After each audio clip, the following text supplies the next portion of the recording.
नमस्कार, आप देख रहे हैं सी न्यूज भारत। मैं हूं आपके साथ स्नेहा सिंह। वक्त हो गया है न्यूज बुलेटिन का। इस बुलेटिन में हम जानेंगे कहां पुलिस ने गौरव हत्याकांड का किया खुलासा, कहां तालाब के सामने धारदार हथियार से की गई किसान की हत्या और कहां राम जानकी धर्मशाला इन दिनों खंडहर में हो गया है तब्दील। ऐसी तमाम खबरों पर विस्तार से करेंगे चर्चा। तो चलिए शुरू करते हैं खबरों का सिलसिला। बन्ना देवी थाने के सामने नुमाइश ग्राउंड से होंडा एक्टिवा स्कूटी जिसका नंबर यूपी 81 AW 6645 है, वाहन चोरों ने चुरा ली। स्कूटी स्वामी का कहना है कि वह स्कूटी खड़ी कर नुमाइश ग्राउंड में घर के लिए सब्जी खरीदने गए थे और कुछ ही समय बाद लौट कर देखा तो जहां पर उन्होंने अपनी स्कूटी खड़ी की थी वहां पर वह नहीं है। जब स्कूटी नजर नहीं आई तो उन्होंने आसपास खड़े लोगों से पूछा, दुकानदारों से पूछा, सबने मना कर दिया। उन्होंने कहा कि हमें मालूम नहीं। उसके बाद वह बन्ना देवी थाने में सूचित करने गए। वहां उन्होंने सूचना दी और सूचना के बाद उनके साथ वहां से पुलिस वाले आए और जहां पर गाड़ी खड़ी की थी उसका निरीक्षण किया, लेकिन स्कूटी नहीं मिली। उन्होंने एक तहरीर देकर प्रार्थना की है कि वह हमारी स्कूटी को ढूंढने की कृपा करें। आपकी स्कूटी चोरी हुई है? जी सर जी, मेरी स्कूटी चोरी हो गई है। कहाँ से हुई है? नुमाइश ग्राउंड से, जो कि बन्ना देवी थाने के सामने है। स्कूटी नंबर और कलर कौन सा है? स्कूटी का नंबर है यूपी 81 AW 6645, मैरून कलर है, जो कि हीरो होंडा एक्टिवा है। बन्ना देवी थाने के सामने निमाज ग्राउंड से? जी। तो आप वहाँ क्या करने गए थे? सर मैं मैसेज वहाँ से अपने निजी काम से गए हुए थे। वहाँ पर हमने सब्जी बिकते हुए देखी तो हमने अपनी स्कूटी साइड में खड़ी करके सब्जी खरीदने गए। सब्जी खरीद के वापस आए तो वहाँ पर हमारी स्कूटी नहीं मिली। तो वहाँ पर हमने दुकानदारों से पूछा तो उन्होंने भी नहीं बताया कि हम कहाँ हैं, उनको नहीं पता था। फिर हमने इधर उधर देखने के बाद बन्ना देवी थाने में गए, वहाँ पर सूचित किया थाना प्रभारी श्री कोठारिया जी को। कोठारिया जी ने हमारे साथ वेद प्रकाश जी को उस जगह का मुआयना करने के लिए भेजा जहाँ से हमारी स्कूटी चोरी हुई थी। वहाँ पर स्कूटी चोरी होने के बाद हमने वेद प्रकाश जी ने श्री कोठारिया जी को सूचित किया। आपने वहाँ सूचित किया, तहरीर दी आपने? जी, वहाँ पर मैंने लिखित में तहरीर दी है, जो कि वेद प्रकाश जी और कोठारिया जी के सामने है। तहरीर कहाँ है? तहरीर सर ये है। स्कूटी कब चोरी हुई थी? स्कूटी कल शाम को 6:30 बजे चोरी हुई थी। मैं हरीश कुमार शर्मा, सी न्यूज भारत, अपने कैमरामैन साथी के साथ।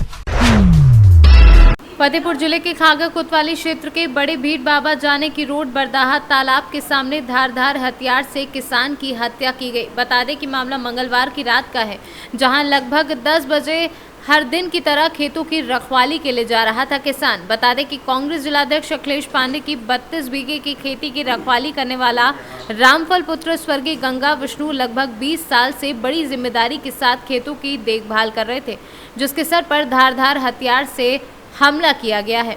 वैसे रामफल की किसी से कोई रंजिश नहीं थी और रामफल जिम्मेदार व्यक्ति था। लगभग 20 साल से वह यहीं खेती कर रहा था। फतेहपुर से सी न्यूज संवाददाता ब्रजेश श्रीवास्तव की रिपोर्ट। जांजगीर जिले में डबरा थाना अंतर्गत SBI की शाखा में चोरी का असफल प्रयास करने का मामला सामने आया है। बैंक प्रबंधन की लापरवाही से यह घटना घटी है। अज्ञात चोरों ने दीवार में सेंधमारी कर घटना को अंजाम दिया है। हालांकि चोर किसी भी तरह की नकदी रकम नहीं चुरा सके हैं। जांजगीर से सीनू संवाददाता रामनगारची की रिपोर्ट। महाराजगंज जनपद के सदर कोतवाली क्षेत्र के शनिवार की देर रात भाजपा नेता एवं अधिवक्ता गौरव जायसवाल की हुई सनसनीखेज हत्या के मामले में पुलिस ने तत्परता दिखाते हुए 24 घंटे के भीतर ही आरोपी को गिरफ्तार कर हत्या के मामले में इस्तेमाल की गई पिस्टल भी बरामद कर ली है। भाजपा नेता की हत्या उसी के मित्र ने शराब पीने के दौरान हुए विवाद के बाद सिर पर गोली मारकर की थी। गिरफ्तार करने वाली पुलिस टीम को नकद पुरस्कार से पुरस्कृत भी किया गया है। वहीं घटना का खुलासा करते हुए एसपी ने बताया कि घटना के बाद पुलिस टीम के द्वारा सीसीटीवी फुटेज एवं मोबाइल कॉल डिटेल के आधार पर एक व्यक्ति की पहचान की गई थी। गिरफ्तार किए गए व्यक्ति ने अपना जुर्म कबूल किया है और बताया है कि शराब पीने के दौरान वाद विवाद के दौरान पिस्टल से गोली चलाई थी। आरोपी को गिरफ्तार कर उसके कब्जे से एक पिस्टल भी बरामद कर ली गई है। घटना का खुलासा हुआ है आज 21 तारीख की रात में गौरव जायसवाल नाम के एक व्यक्ति जो पेशे से अधिवक्ता भी थे, उनकी गोली मार के हत्या की गई थी। थाना कोतवाली में इसका अभियोग पंजीकृत किया गया था। जब सीसीटीवी फुटेज और CDR निकलवाया गया तो ये पाया गया कि अंतिम बार ये रामविलास यादव नाम के एक व्यक्ति के साथ थे और उसी के साथ ये गए थे।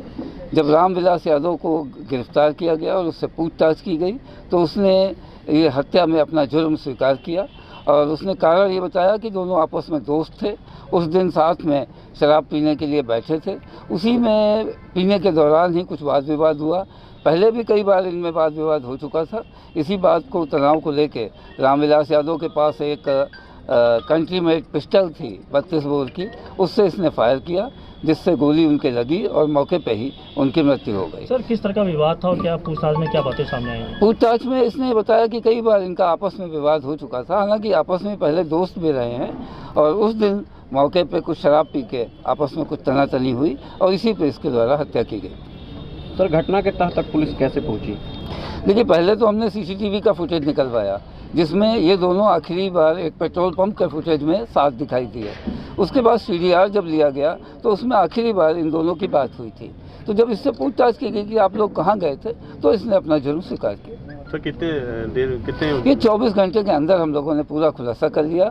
हत्या में प्रयुक्त पिस्टल बरामद कर लिया गया। इसकी शर्ट जिस पर खून के धब्बे लगे हुए हैं वो कब्जे में ली गई है और पूरा खुलासा किया गया है। टीम ने, हमारी एसओजी की टीम ने और सिविल पुलिस की टीम ने बड़ा सराहनीय कार्य किया गया है। इनके लिए हम लोगों ने 25,000 रुपये का पुरस्कार घोषित किया है। साथ ही डीआईजी साहब से भी अनुरोध किया गया है कि उनके द्वारा भी कुछ इसमें पुरस्कार घोषित किया जाए। तो जो मृतक थे वो भाजपा के भांजे? हाँ, भाजपा के जो चेयरमैन हैं यहाँ के कृष्ण गोपाल जायसवाल जी, उनके भांजे बताए जाते हैं। महाराजगंज से सीनू संवाददाता अंगद शर्मा की रिपोर्ट।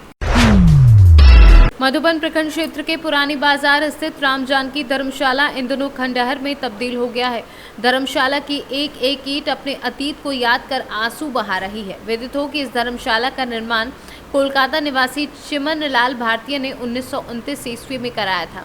एक जमाना था कि मधुबन जैसे सुदूर क्षेत्र में एक मात्र मधुबन धर्मशाला अपने वर्तमान गौरव पर इठला रहा था। चकिया के अलावा इस इलाके में दूर दूर तक कोई धर्मशाला नहीं था। भारत के अधिकांश महीनों में इस धर्मशाला परिसर में शहनाइयों की गूंज एवं नुपुरों की झुंकार सुनाई पड़ती थी। इसके भव्य कमरे मधुबन के कई प्रणय सूत्रों के गवाह भी हैं। बारात ठहराने का तथा भूले भटके लोगों के ठहराव का एकमात्र संस्थान था मधुबन धर्मशाला। मोतिहारी से सीनू संवाददाता राकेश कुमार पांडे की रिपोर्ट। फिलहाल इस न्यूज बुलेटिन में बस इतना ही। देश दुनिया की ऐसी तमाम खबरों को देखने के लिए बने रहे सी न्यूज भारत के साथ।